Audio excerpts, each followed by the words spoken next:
Hello and welcome to legal territory. आज हम बात करेंगे the shipping corporation of India limited और कोल इंडिया लिमिटेड के बारे में। दोनों ही वैकेंसीज अभी रिसेंटली निकली हैं और अभी इनमें कुछ ही दिन बाकी हैं एप्लीकेशन फॉर्म फिल करने में। कोल इंडिया का जो एप्लीकेशन फॉर्म है वो इसी वीक खत्म हो जाएगा अगस्त में। बट द शिपिंग कॉरपोरेशन के लिए आपके पास अभी भी 15 दिन हैं, आप अप्लाई कर सकते हैं। कोल इंडिया के बारे में मैंने एक ऑलरेडी वीडियो बनाया है, तो आप आई बटन पर क्लिक करके या डिस्क्रिप्शन में देखकर आप उस वीडियो को कंप्लीट इन्फॉर्मेशन ले सकते हैं उस चीज़ की। अब लीगल मैनेजमेंट ट्रेनी की पोस्ट है कोल इंडिया लिमिटेड में और उसके रिगार्डिंग अब एक नई अपडेट आई है वेबसाइट पर। तो जिन लोगों को भी फॉर्म फिल करने में दिक्कत आ रही थी उन लोगों के लिए एफएक्यू डाल दिया है उन्होंने वेबसाइट पर। आप यहाँ पर क्लिक करके एफएक्यू निकाल कर आपको सारे डाउट्स क्लियर कर सकते हैं।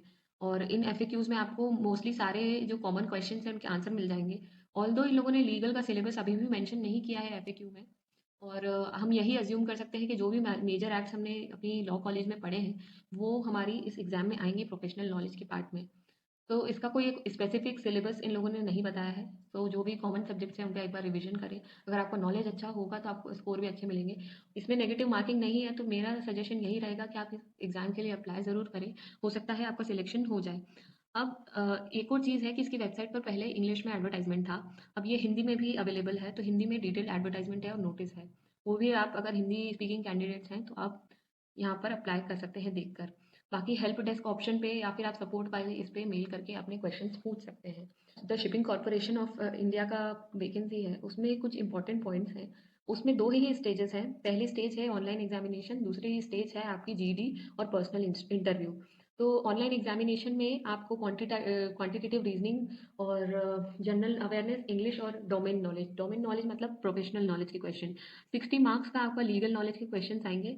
बाकी सब 10 मार्क्स के यहाँ पर आपको क्वेश्चंस आएंगे। 100 मार्क्स का पेपर होगा, कोई नेगेटिव मार्किंग नहीं होगी।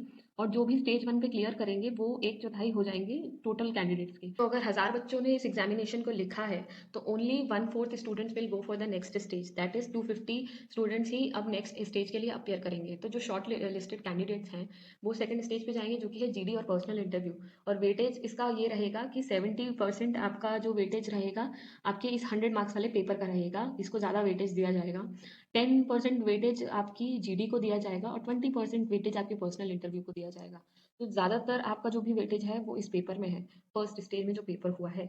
अब ये तो सारे इंपॉर्टेंट पॉइंट्स हो गए एग्जाम स्कीम के रिगार्डिंग। अब हम इसके नोटिफिकेशन पर वापस चलेंगे। अगर हम बात करें एजुकेशनल क्वालिफिकेशन की, तो लॉ वाले स्टूडेंट्स की जो एलिजिबिलिटी क्राइटेरिया है उसमें केवल आपकी डिग्री मांगी गई है, जिसमें 3 इयर्स या 5 इयर्स कोर्स किया होना चाहिए। रिकॉग्नाइज्ड यूनिवर्सिटी से 60% मार्क्स आपके मिनिमम होने ही चाहिए। और अगर आपके पास सीएस की क्वालिफिकेशन है तो आपको प्रेफरेंस दी जाएगी। अदरवाइज आपसे कोई एक्सपीरियंस नहीं मांगा है और ये फुल टाइम डिग्री आपके पास होनी चाहिए। एज लिमिट की बात कर लेते हैं।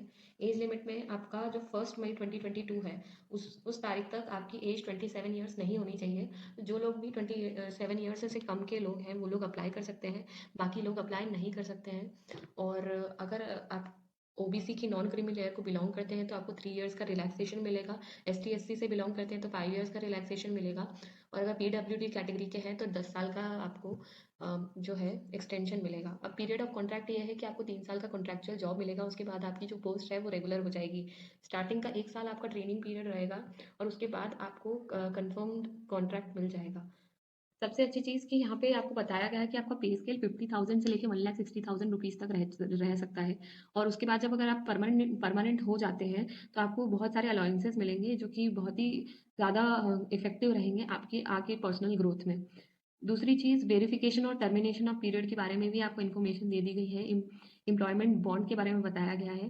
एप्लीकेशन फीस इसमें आपको ज़्यादा देनी नहीं है, नॉन रिफंडेबल मनी है 500 rupees for general category, OBC and EWS. बाकी जो भी नॉन रिफंडेबल मनी है एसटी एससी पीडब्ल्यूडी के लिए 100 रुपीज़ ही है।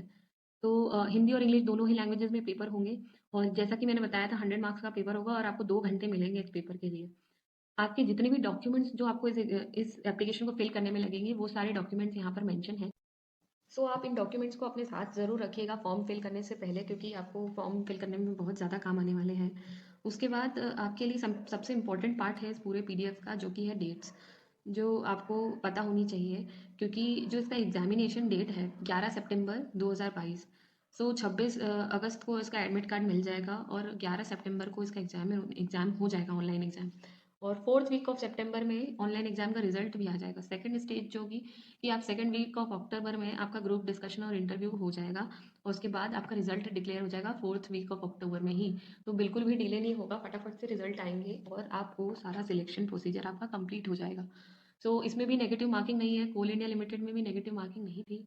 तो आप दोनों ही एग्जामिनेशन में एक चीज़ देख रहे हैं कि आप आराम से स्कोर अच्छा कर सकते हैं विदाउट एनी फियर।